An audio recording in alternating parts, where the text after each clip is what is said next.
Hai, Assalamualaikum, salam sehat semuanya. Manakah yang benar?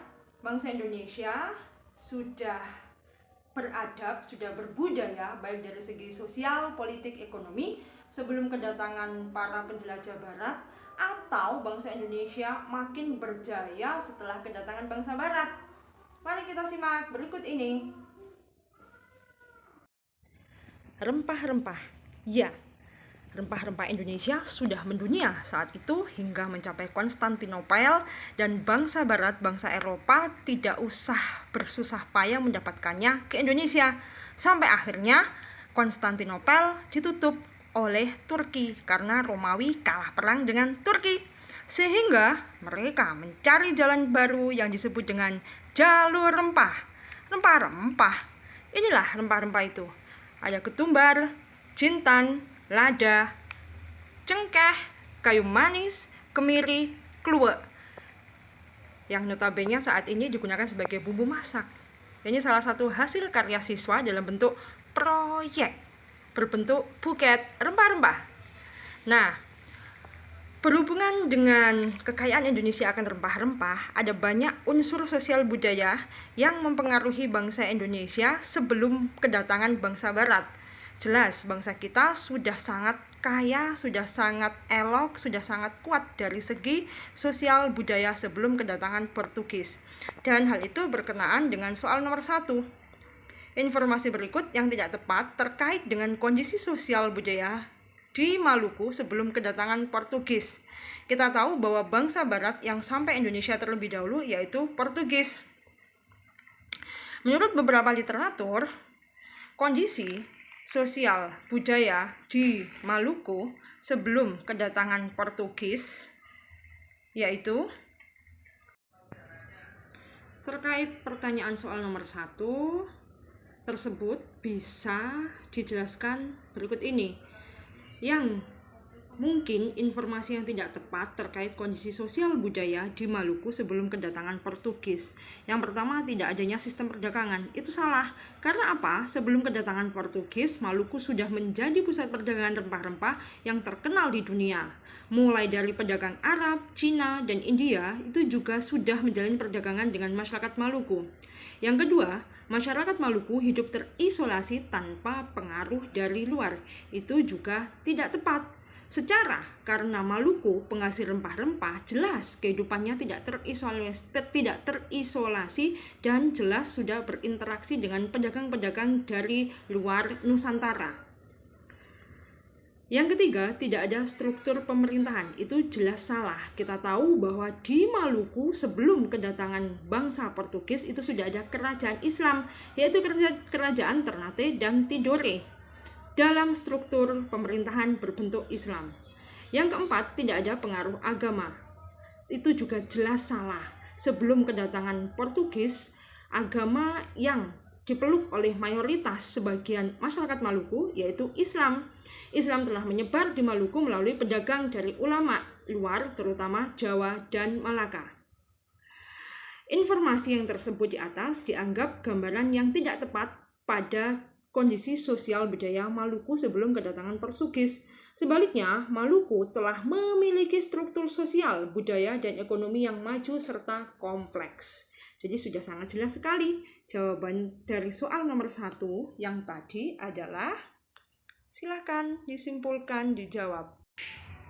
Terkait pertanyaan nomor 2, Portugis adalah bangsa pertama yang pertama kali datang ke Indonesia, baik terhadap Portugis, terhadap Spanyol, terhadap Belanda, dan terhadap Inggris. Awalnya bangsa Indonesia itu bersifat lunak, bersikap baik, berubah menjadi perlawanan saat bangsa Barat, lebih tepatnya saat Portugis melakukan apa.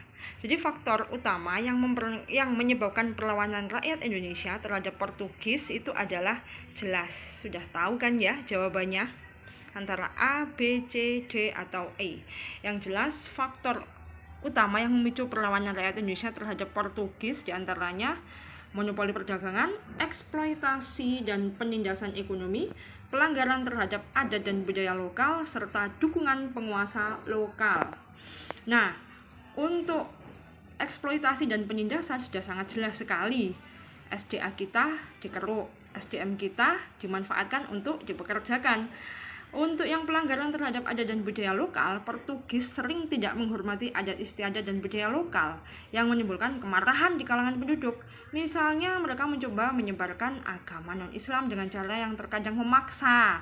Karena baik Portugis dan bangsa barat lainnya punya misi imperialisme kuno yang kita kenal sebagai 3G, Gold, Gospel, Glory.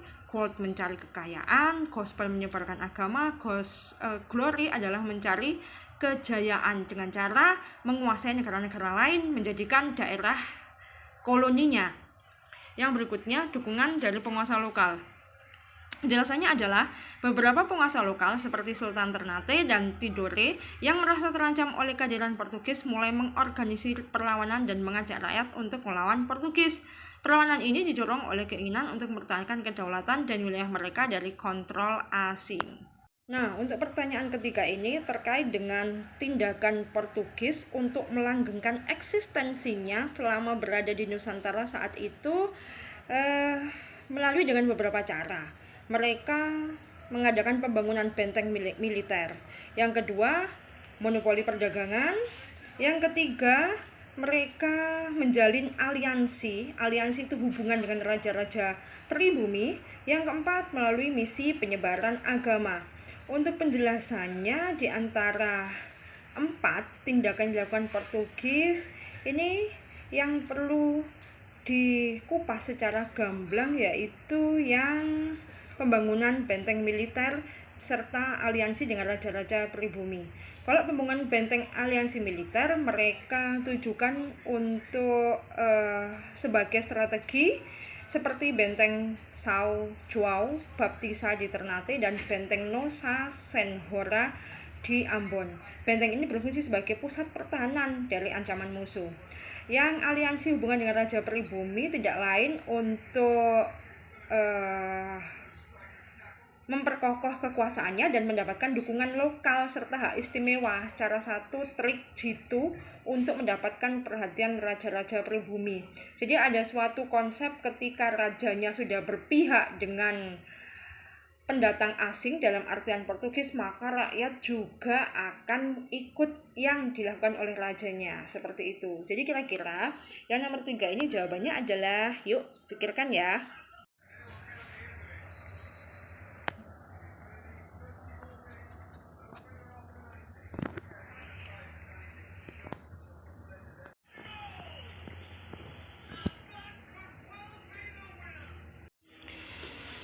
Selain Portugis, Spanyol merupakan bangsa yang memelopori penjelajahan samudera yang datang setelah Portugis atau paruh kedua abad ke-15.